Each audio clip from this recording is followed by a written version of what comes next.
Hi, I'm Rigger. This is You Are Right, and it's the finale of Volume 9. And I'm still not even sure what I think about it. And that's not a positive or a negative, but I don't know what to say, so I guess all we can do is just dive in. I'm pretty clear about the fact that these are unscripted. I have bullet points, and I sort of just talk off the top of my head for these because they're kind of an immediate reaction sort of thing.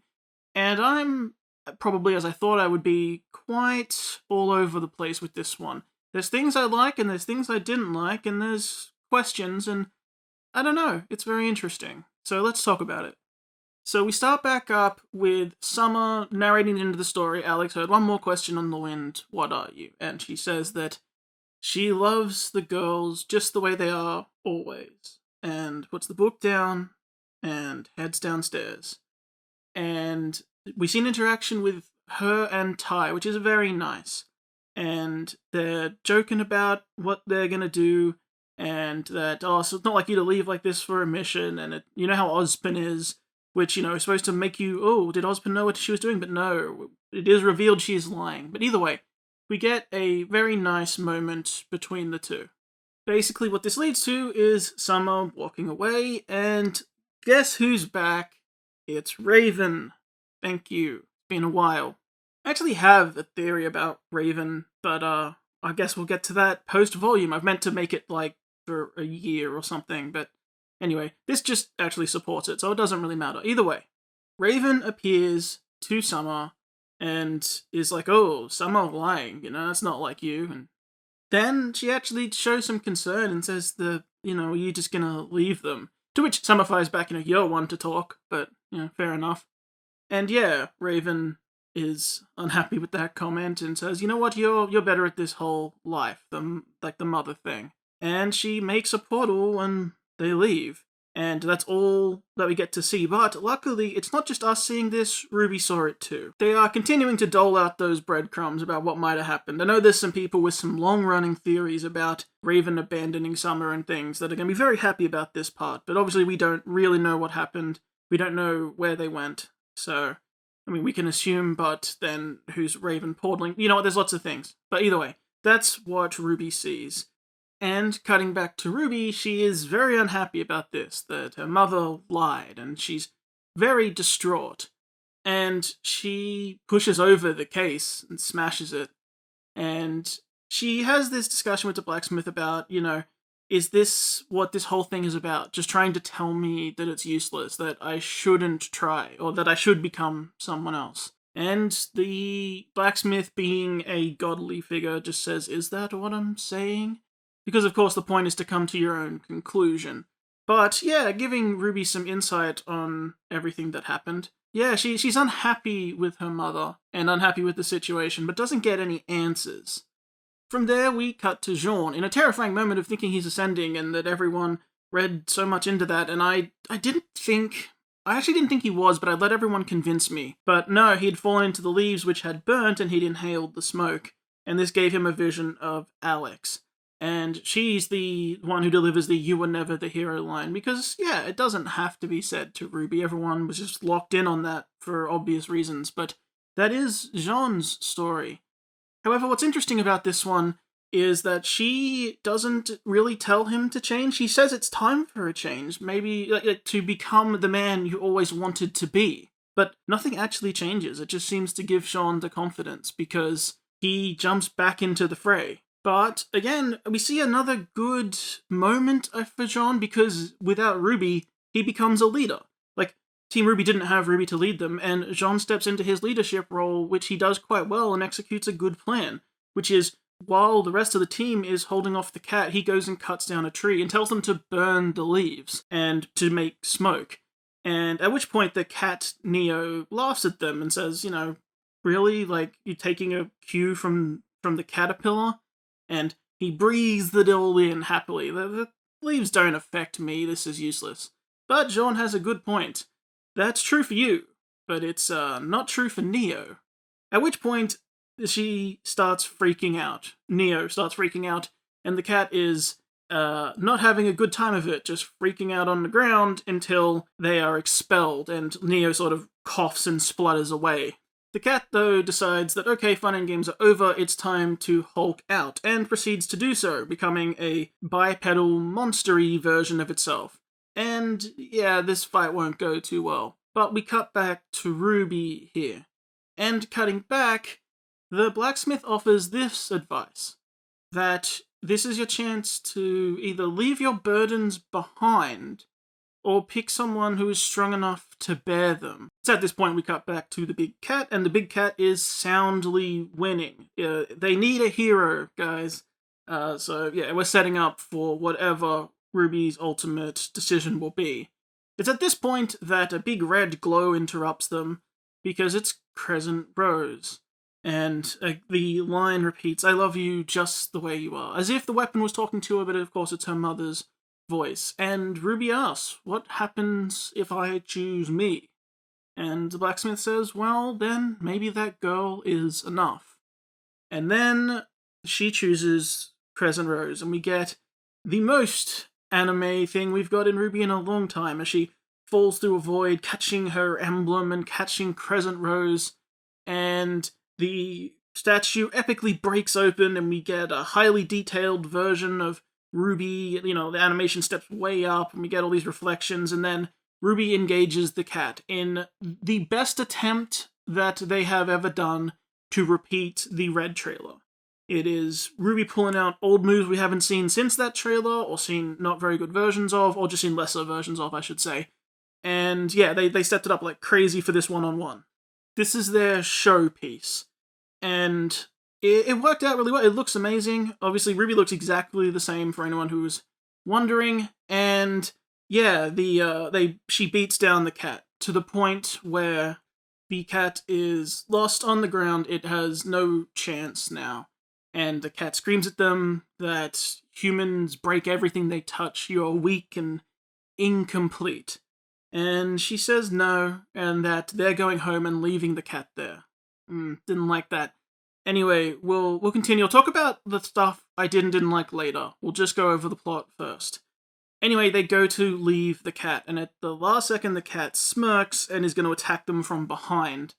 At which point it is wrenched backwards and a bunch of Jabberwockers eat it because Neo was pissed and has recovered.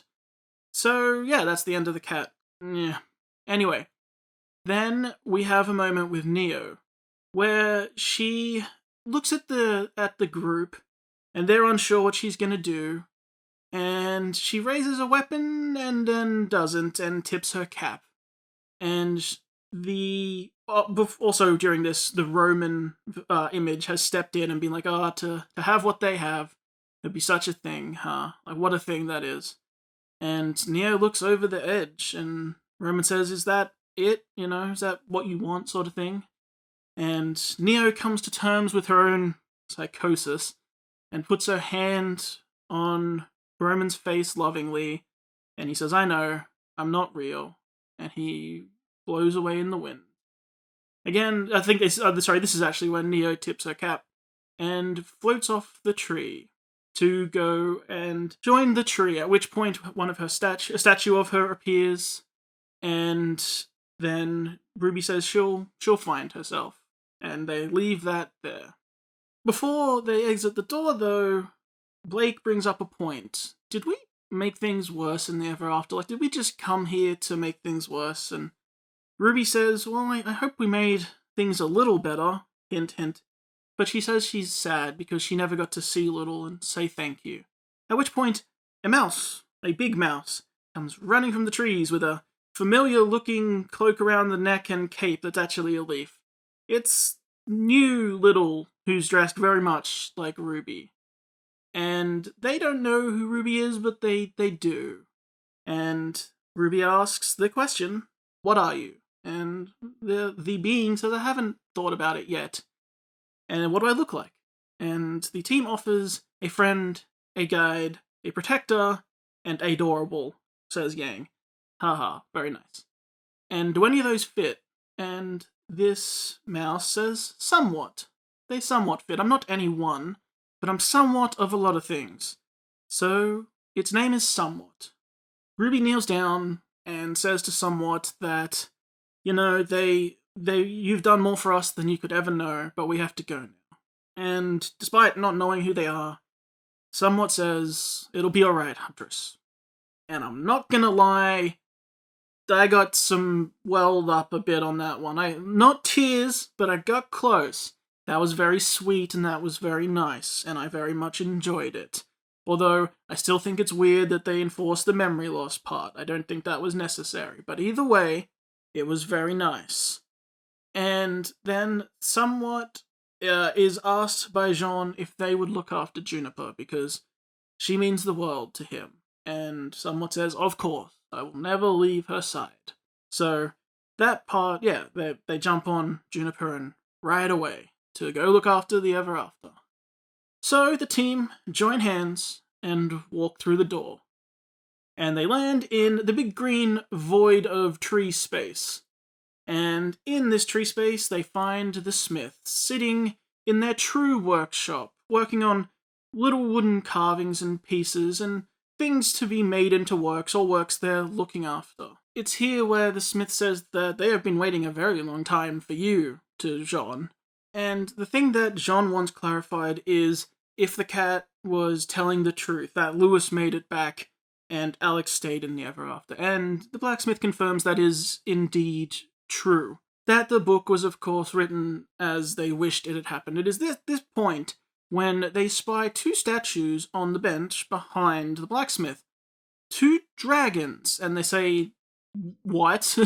And the blacksmith will elaborate, and this is our lore drop, that these two gods were the tree's earliest blossom. So think of the tree as not a god so much that thinks, as in just like raw potential, is my interpretation. And the Ever After existed, but it was just overgrown of craziness and mess, of sort of plant life and things like that, but not really intelligent life. And the first blossoms from the tree, the first beings that were actually made, the first living, real beings that weren't just plant life, were the two brothers in different forms. And they decided to clean up the Ever After, or were tasked with. And the first thing they were given was the power to destroy. To tame the Ever After, they were given the power to destroy, to clear all the craziness out of the land and get things under control. But then they were given the power of creativity to make things to replace them.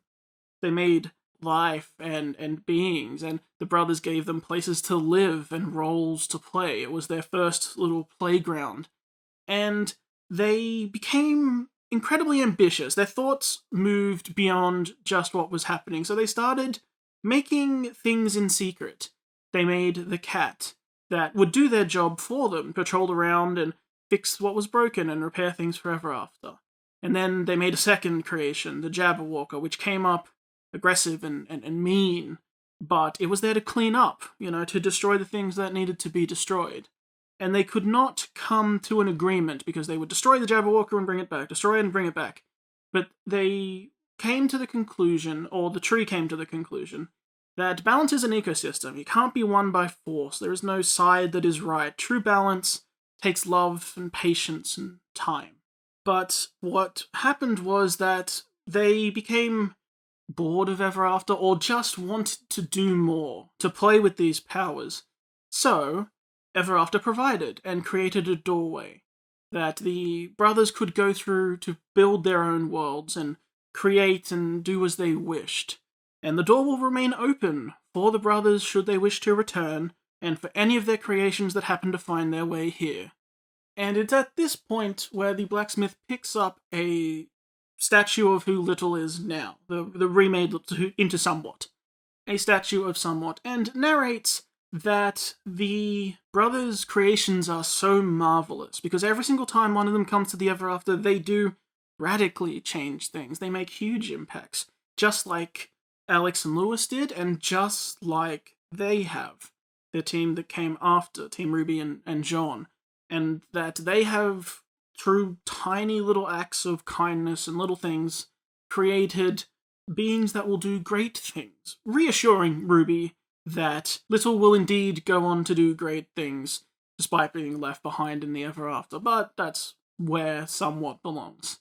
It's at this point where the smith brings up the cat, and says that just the same way an act of deceit can do terrible things. which was Alex's lie to the cat, and the blacksmith agrees and says, a terrible thing to have a broken heart. And, the cat really was partially a victim here, quite literally a victim here, in a lot of ways. But the blacksmith does say that Alex did leave a part of herself behind when she ascended. It was a wish that she left to fix what she had broken in her knife. It is of course handed to Jean, at which point his youth is simply restored. And they make a joke about Jean's voice cracking and that, it's this is how I always sounded, oh no. And then the blacksmith summons a door, and they say, where will this take us?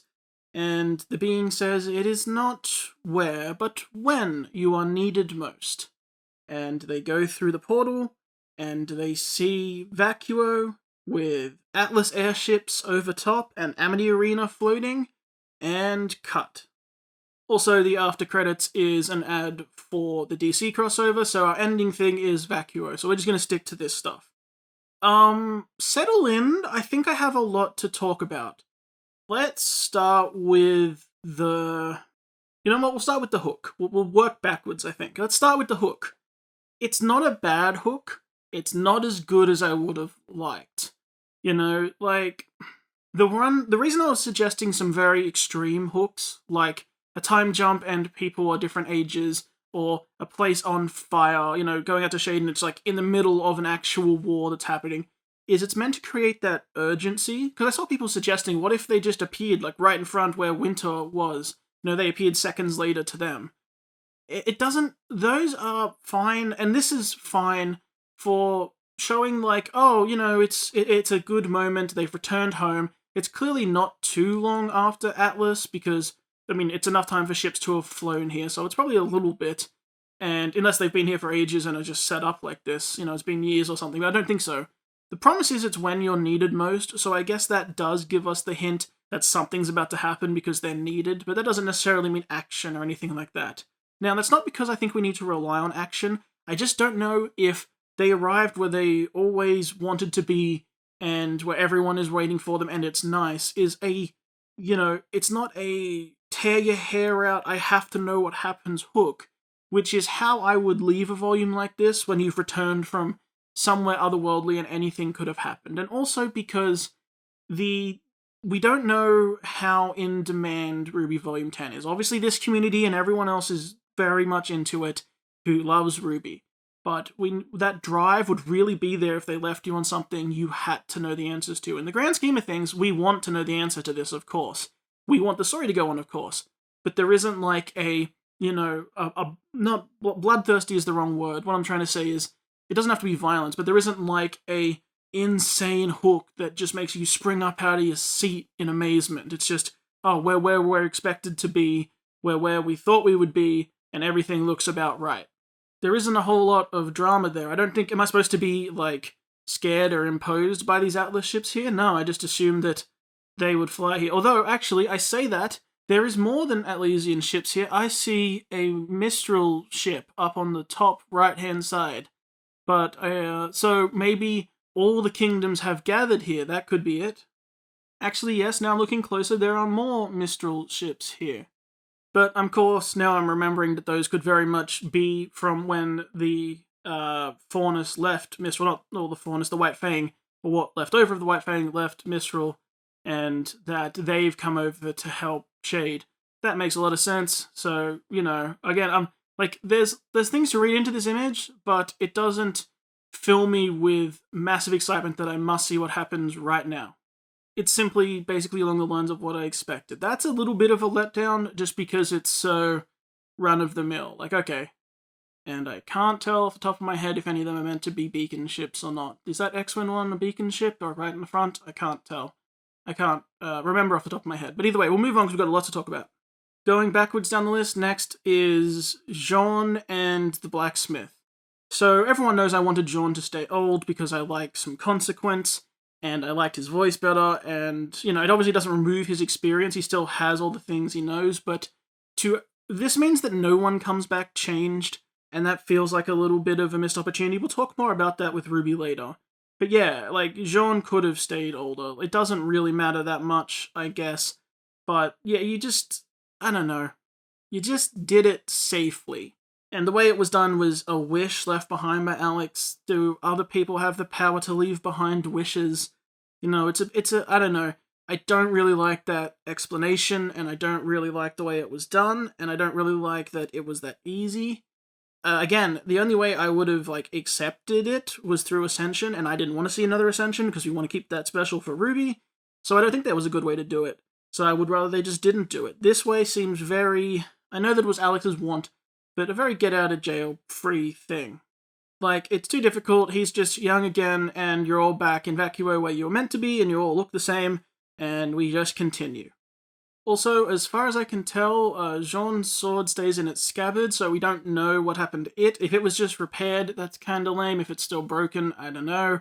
I guess it sets up for him to get the Sword of Destruction at some point, but wielding that thing like a sword seems silly. But I don't know. So that sort of didn't pay off to much. Or at least yet it didn't pay off to much. I mean, why couldn't she have left her gift with a sword rather than Alex's dagger? Or given him her dagger and it becomes a new sword? There is actually a weird sort of glitchy light moment in front of the sword when he's standing, but I don't know if it's meant to be the sword or if it's just an effect of this place and it's just because something happened. And also, when he arrived in Ever After, his sword was already broken, so if he's restored to how he was when he came, it would still be broken. So I guess we're still waiting for that to pay off or something. Again, the Sword of Destruction's right there as an answer, I know. But I don't know, it just didn't seem... It felt like something that was set up that we didn't really get an ending to. Even if he said he wanted to keep the broken sword for memory, because he's also learned to fight with it in the time. I don't know. Just felt like something I would have liked a resolution to, especially when you're in a blacksmithing shop. That's the theme, is blacksmithing and weapons and who you are, and we didn't get a specific payoff to his sword. And I don't know, that just felt like a missed opportunity. Next, we'll talk about the blacksmith. There's no way the blacksmith is Alex. I know that, she gave her knife, so it's Alex. Here's what I think. What I think is that the tree, like RWBY said, is that the tree? You could say that sort of. This is the tree's voice. It is the tree. The tree is a huge, powerful, raw potential object in space-time that created the beings that created everything else, A lot of mythologies just have, the chaos that the first gods were born from. It's basically that, but in a nice way. And it needed a voice to communicate and talk with beings that were sent to it, and it needed, like the relics, I think almost she is the inspiration for the relic spirits, is that it needed a voice to communicate with you to clarify what you want and not be domineering. So that's what the blacksmith is. But people have pointed out that the blacksmith has Alex's hair tie and bandana and that. I think that legitimately, when Alex came here, it was a gift, or a memento, that Alex changed and left behind something for the blacksmith and for the tree as almost a thank you for helping, as an apology, here's a memento from me. And the blacksmith has kept that on board because, as the tree/blacksmith narrates, that they are so impressed and so amazed by the brothers' creations whenever they do show up, and how important and how big they are. So I think that's what that is. Which leads me to the obvious conclusion that if you want an answer to what happened to Alex, I think they were Juniper, because it makes sense that, people have said, but John talked about having Juniper during the flashbacks, but he didn't. He woke up from being poisoned by Juniper rescuing him. If that's the first time they met, then, yeah, Alex poisoned him and then ascended and then came straight back to him as the first thing to fix, and then went around trying to fix Ever After. And that is why Jean poignantly was picking up and looking at the Juniper statue while talking about what might have happened to Alex. That's what I think. If we're still going back in time, we'll next talk about Little, I guess. I'm fine with everything to do with Little/somewhat. That all worked out fine. I thought it was the emotional high point of it. Totally fine with that. Backing up further, Neo. So this is what I talked about with my final predictions, is the what happens to Neo thing. Obviously, the best way I think to interpret this is the end. We're never going to see Neo again, but Neo will find some place they belong. Be it that she is a new being in the Ever After, being if she comes back as someone else and returns to Remnant, whatever it may be. This is Neo's story end. But I don't know. I feel like for the rest of time, and I'm probably going to be guilty of this too, there will be a when Neo comes back, you know? And when they're stuck at the last moment, a being that they don't know will come back and save them, or there'll be like a pink-haired girl in the back of a scene in like next volume, and they'll be like, was that Neo who's come back and doesn't remember them, but is happily living their life doing something? And I can even see the team slipping in a character like that just to leave speculation but not answer it. And I think that's going to hang over the show forever, especially for a big character like that, like a very popular character.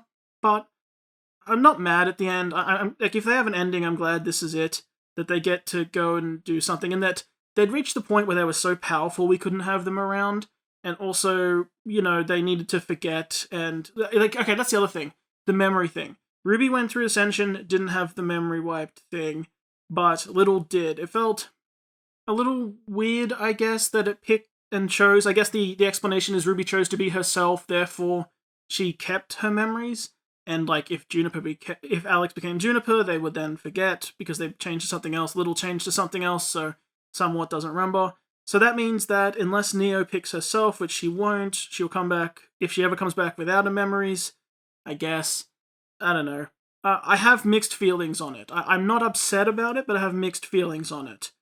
Next, let's back up to the cat. Okay, so I put out 2 theories about the cat being the crown. And I'm fine, like I said, I've said this multiple times, I'm fine being wrong with that. I think people's reasoning why I was wrong was silly, but I'm fine being wrong, it doesn't matter. But I do think then it's a direct inspiration, because the patterning on it is too close to be a coincidence. But that makes sense because the gods made it and it was like their prototype, and then they went on to make other beings, including the relic. So that all makes sense, totally cool with that. I am unhappy with 2 particular things with the cat. The first is that we killed it. Again, it feels like a waste when it was in a position just like something like Salem. I talked about it extensively, that it was the closest thing you'll get to a being like Salem, and they ended up just killing it. Now, the team didn't kill it, but I think what the team did was worse, but we'll cover that in a second. It just dies in our story, that's it. And because it died to a Jabberwocker, it probably won't get remade, and it's never coming out, and we're never talking to it again. So we're not learning anything. Our team didn't learn anything to do with Salem. They learned they needed to be themselves, and that's a great lesson. We didn't learn anything about our big bad guy, and we didn't really learn anything that could help us, really. We learned more lore, and that lore is interesting, and perhaps it will give us info to talk to the gods about if we ever get that chance. But right now, it's not anything we can actively use. It just seemed like filling in gaps. And we saw some summer stuff, but we didn't really learn anything, except she did whatever she did with Raven, so the next port of call would be to talk to Raven whenever we can find her, so that's okay, that's something to do, that RWBY can go confront Raven about, hey, what happened? You know, tell me something, and that can be our lead-in, that's fine, cool with that. But going back to the cat, what I really didn't like was RWBY saying, we're going home and you're staying here. She was willing to leave it trapped, and for a character who is supposed to be the bright spark of hope and has, you know, thoughts of empathy and is the leader, that feels like a poor leadership decision. You were leaving a destructive being in the Ever After to destroy things, and if you weren't doing that, you weren't taking it with you, you were leaving something that was tormented and driven crazy, despite the fact it was attacking your friends. I know, it wasn't a nice thing, but you didn't find any solution besides we're just evilly trapping you here to suffer. You just get trapped, and you'll suffer forevermore. I don't care, we're leaving. I don't like that RWBY did that. Like, Neo was the compassionate one here, despite the fact she killed it out of rage. That was the compassionate thing to do compared to just leaving it trapped here to forever continue going nuts. So as much as I liked the Red Like Roses scene, or the red trailer moment, I did not like RWBY saying that at all. That shows me, I think, that all my conclusions about how close the cat is to Salem was an accident. And I hate that because I thought it was such a clever thing for them to do. And it seems really obvious looking at it from the outside. And if that was unintentional by the writers and they just ended up there, I feel like it's a huge missed opportunity, you know? And that's just my opinion, and maybe it'll change in time when we see where we go. But I just thought it was a great opportunity to learn something about our bad guy, and we didn't. So we're returning to Remnant no better prepared for Salem than when we left. and I wasn't expecting a weapon or something to beat her, but just something. Next, going back, we will talk about RWBY, I suppose, because RWBY's Ascension, I'm sure this is going to be a huge bit of controversy. That nothing changed about RWBY. Even I said, give her long hair and age her up and just do a few things, and they didn't do any of that. They kept her exactly the same. Now, I can understand wanting, like I said, she's an iconic character. She's the face of the franchise. If most people know any characters from here, like RWBY is near the top of that list, and same with Crescent Rose. I didn't think Crescent Rose would change because it's too iconic. If anyone knows anyone from this series, it's probably Ruby Rose. And I didn't think they would change up her design so drastically she would no longer read as Ruby Rose. However, there was no... What changed was nothing. And the lesson there is fine. You need to learn to be yourself, to accept yourself. And, you know, that's fine, but I would have accepted that answer a lot better if she had a better reason to pick it. We didn't really go into her analysis of what her mother did, except that, oh, you're telling me it's just pointless to try. And then, you know, that's it. And she comes to the conclusion that, well, you know, my mother wasn't any better, so I can just be me. That's a reasonably fine conclusion, but if she had more evidence, more to go on, more things shown to her to give her that conclusion, I would have accepted it a lot better, because the payoff to that is her coming back just as herself. In message, that's fine, but I feel like when you took your main character on this gigantic magical journey away from the plot, and they go to a place where they can be changed, and they can become who they need to be, the answer of you need to be yourself is a lovely sentiment, but the fact that you went through all that and the payoff was they're exactly the same, just with renewed confidence and that kind of thing, and self-assuredness, and they win the fight, it's very safe. It's very just the same. I really like that she broke out with like a big silver eyes flash, and people are gonna claim she upgraded that. Maybe she did. But, you know, there was nothing directly related to those things. And upgrading powers, I don't think was the point. Everyone was calling for upgraded semblance. I don't think that's the answer to anything. You know, there's no need for any of that. But to take your main character on a magical journey and then just coming back at the same, it feels a little, not cheap. It feels like I can understand if some people are mad about it because they feel misdirected. The message is good, but I don't know if the response will be as good. And what I was going to say with that is, that's where I think John came in, because you actually had two characters go on a crazy magical journey. Like, the others tagged along, but those two had, like, personal journeys linked to this magical place. So if RWBY came back the same, you could have at least had Jean come back different, so one of them was physically altered. Because one of the answers is, oh, they're not going to have new outfits and new things like that, because it costs a lot of money and time.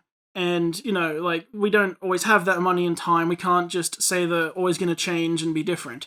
And they didn't want to make a new RWBY model, and I get that. That's perfectly fine. But you made the new Jean model.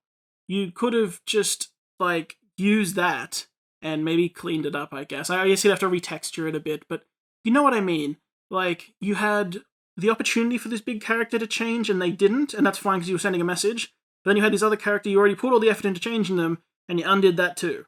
So they all go back and they're all the same, and we ended up the place we expected. Again, it's not bad, it's just safe. While we're here, I'll talk about it again. The animation was amazing for the RWBY section. Obviously, it looked great. It's, you know, you can use that for your next promo trailer for why you should get renewed. It looks fantastic. They put a lot of effort in. The choreography went nuts. Obviously, it pulled heavily from the Red trailer, which is still held up there as one of the greatest, like, fight animation pieces there is. So, yeah, like, choreography-wise, it was excellent. You did an amazing job, and I really liked the cat's, you know, monster form. I thought that was really cool. But again, once it did that, I knew we couldn't take it back because it's too dangerous. Oh, next is with the Jean not ascending thing, I do like the bringing back the leaves as a thing to use. Makes all the sense in the world. It's tying something back in from earlier. It was a good use of them. I like that.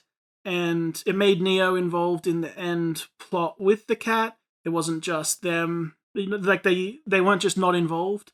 That's good. I have questions, jumping back to Neo and the cat, I have questions about the Jabberwocker. Did she kill the original one? And therefore, all, like, the ones she makes are the only ones there are, and now she's gone to the tree. So is the cat and the Jabberwocker both gone? So now there's nothing to guide the broken afterends when they're needed, and nothing to destroy and clean up the stuff that shouldn't be anymore? Before you say it, I know that one answer is that Somewhat will do that job now, but Somewhat is nowhere near as powerful as that cat, and some of those powers seem to be quite useful for what it was doing, and there's still no destruction, and the whole point of balance is you need that, so is the other Jabberwocker still around? Also, it feels like the Jabberwocker bleeding and talking, we didn't get much of a payoff to. I need to go back and check if there's anything you can read into what it said that could relate to the brothers. Like, I know it said fix at one point, but is that? I guess that might be relating to its purpose, to fix by destroying the things that need to be destroyed, I guess. But I'm just saying, it does kind of feel like they did mess up the Ever After. I mean, that one was on Neo, but destruction is still needed. There's a purpose for these things. And yeah, the cat is no longer here, and so, well, unless they're going to say that the Jabberwocker didn't have the Jabberwocker's powers because they were Neos, and the cat just naturally died, and now the cat is being fixed, but it's hard to say. Just because it's in the workshop, the only thing I can say is maybe everything in the workshop is being fixed, because I was going to say that owl bird thing that the cat controlled and was eaten by the Jabberwockers also died, but it also died to those Jabberwockers. So I'm going to choose to believe that the Jabberwockers actually didn't have their destruction power. They were wrong about that, and therefore the cat being eaten and destroyed will be remade into what it needs to be by the tree. I'm choosing to believe that because it leaves Ever After in a better place. So there's a running theory. As for if there is actually still a Jabberwocker, who knows? Like a proper one that has the powers, I don't know. I just want to say also while I'm here, because I don't want to get the chance to talk about it again, one other minor disappointment I had that was clear it wasn't going to be brought up again for a little while, I guess, but just this seals it up that it never was, is they had a plot point earlier in the volume about resource management, where the first thing Weiss says when coming down here is that she's running out of dust. And then later, at the chess game, we had Blake running out of ammo. And it seemed like it was going to be an interesting conundrum on how they were going to manage their resources, but even though they might have been consistent on that, like Blake not firing or anything, I don't even remember, but the point is, even if they were consistent on that, it never came up as a real issue. They mentioned it, but nothing ever really mattered, and by the end, they still used fire dust to light the tree up. So that was just perhaps another chance to evolve these characters, perhaps even in a combat sense, to perhaps work without dust, like, what would Yang do if she doesn't have dust? What would Weiss do if she doesn't have dust? And that could be something we could use later. And obviously we're heading back to Remnant, we're heading back to Vacuum, where there's supposed to be lots of dust, but it just felt like something they definitely brought it up twice, and then it never came up again, and I kinda wish it did. So it was just a disappointment of a dropped plot point. And resource management sounds boring to say, but in a plot it can be fun, so I'm sad we didn't get to see any more of that. If we keep going back, next is everything that happened with the blacksmith about Summer. Okay, so there were some prominent weapons that were shown that Ruby walked past. Someone needs to check if they're weapons from people we know who have died, maybe? But I don't know. Because it's hard to tell if this is supposed to be connected to our afterlife too, where that goes. It would be very interesting, because when Summer's weapon is here, are these weapons meant to be from people we know? I don't think that's the case, at least none of them really stood out to me, but it might be something that with research turns up an answer. Because they could also be from anyone, because Summer's weapon being here is just the same. It's not because she was in the Ever After, it's all like Ruby's mind. So do these weapons belong to people that Ruby can think of, or are there other answers, that kind of thing? You know, they're all symbolic. Lastly, we'll return, I guess, to Summer and Raven and Ty. I really, really, really liked seeing Summer and Ty have a moment. I like that when the show remembers Ty is like a good guy and a dad and, you know, should get some screen time and people should care because he's their dad and looks after them. And yeah, anyway, I know, I feel like Ty gets underserved in this story. But then, obviously, the big things are Summer and Raven. Lots of theories about Raven being involved with Summer leaving for a long time. I don't think it's a stretch at all. It does finally destroy one of my old theories, which I thought was really cool, but it doesn't really matter. I know that a lot of people will be very happy to see Raven getting mentioned at all, even if you don't like Raven. It's just like a character we haven't seen in ages, so that's cool, and she might have some more answers, so that's cool, and Summer's being involved, so that's cool. Here's the other thing I was going to say, is a lot of people were saying like a full Summer flashback, and I was kind of hoping the same. And what I mean by that is, I think that we didn't get enough. And I understand that this show has always drip-fed everything. Like, once every 3 volumes, you'll get a mention of Stark or whatever. And for the most part, I'm fine with that. But one of the complaints, or not complaints, one of the things that the crew has said, I can't remember where they've said it in an interview or something, that, the story of Stark will be told when there's time. And this volume, I know that they probably had some cuts and they might have got less episodes than they wanted, someone said. I don't know if that's true or not. And there was pandemic-y stuff. But it feels like you could have given a little more because this was our character growth volume. Everyone was away from Remnant. So rather than trying to find time to fit that story in around a war, you had a magical way for RWBY to see into the past and show Summer, and you only showed that she lied to Ty and went off with Raven. Now again, we can go interrogate Raven if we can find her. We can go tell Crow, and Crow can interrogate Raven. We can do stuff with this. This is good. We can do things with this. There should be development. But I feel like when we were away, again, it goes back to us not learning anything. We learned to be ourselves, and that's not nothing. But we didn't learn anything we can do to help with Salem. We didn't actually learn anything about Summer except that RWBY had a little bit of her image of her broken, which is what I wanted at least. That, she wasn't perfect, she did lie and leave. Ozpin is seemingly innocent, because that was just a lie to get out of the house with Ty. And Raven was in on it, which again, we can use in the future, but for now, it's just another crumb for a story that feels like it's never coming. And even though it probably is planned to come, it isn't here on the volume when we're away waiting to learn things. We did the big magical trip, and our 2 big developments were be yourself. A fine lesson, but I can't say that I didn't want more. I have thoroughly enjoyed this volume, and I was talking about it on Twitter before the volume aired, and what I said is the one thing I wanted was for them to stick the landing. And the question is, did they stick the landing? I think the answer is sort of. There was great moments. It was okay. It wasn't fantastic, but it wasn't bad. It was the thing that perhaps serves it is that we're going to where we expected. It feels like a promise, like, yeah, there's more story to come, so long as they get greenlit, but that's not to do with the show, really. Like, that's not in the plot stuff. It was not as challenging as I had hoped. Our character, RWBY was challenged with some big personal issues and grew from them to be herself, but there wasn't much left that was challenging for the audience by the end. We are where we expected to be, doing what we're expected to do. We don't know any great revelation, really. None of the characters are, physically changed, and the mental changes are be yourself, and one is more competent. And I don't know if that's enough. I'm not sure. And I don't want to be a downer either, because it wasn't bad. I think that Jean getting reversed with a wish is bad. I don't think that's good. I don't like that at all. I'm fine with things being left as a mystery, like who exactly Alex was, and all that kind of... I'm fine with that. I'm fine with some mystery. And I liked the end for some of the characters. I liked the end for Neo, but I did not like the end for the cat. But I'm choosing to believe my own theory on that one, to make it a little lesser. But I really dislike what RWBY said to the cat, so... And it's a thing of personal gripes versus stepping back and just looking at the story. Looking at the story, it was fine, and they played it very, very safe.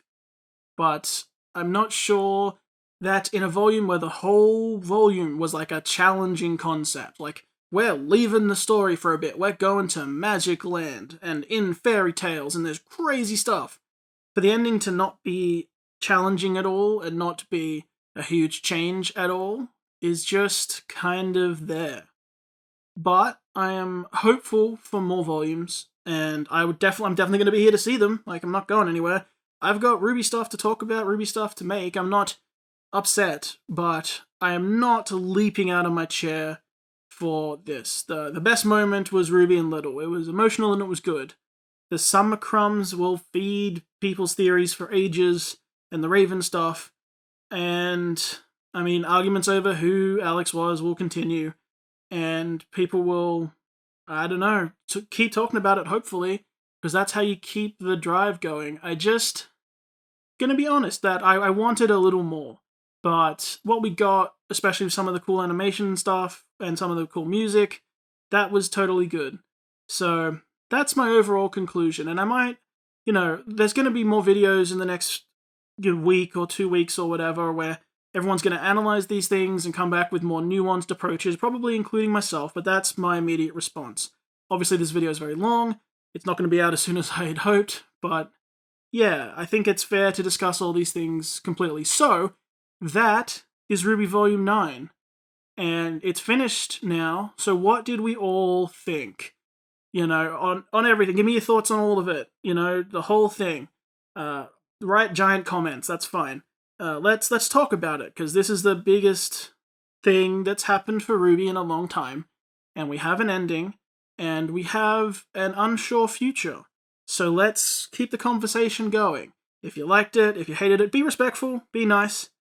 But for RWBY Volume 9, while it's airing at least, that's the end. So, my name is Rigger. I hope you had a wonderful time with Volume 9, and I hope you have a wonderful day. And I hope I did alright.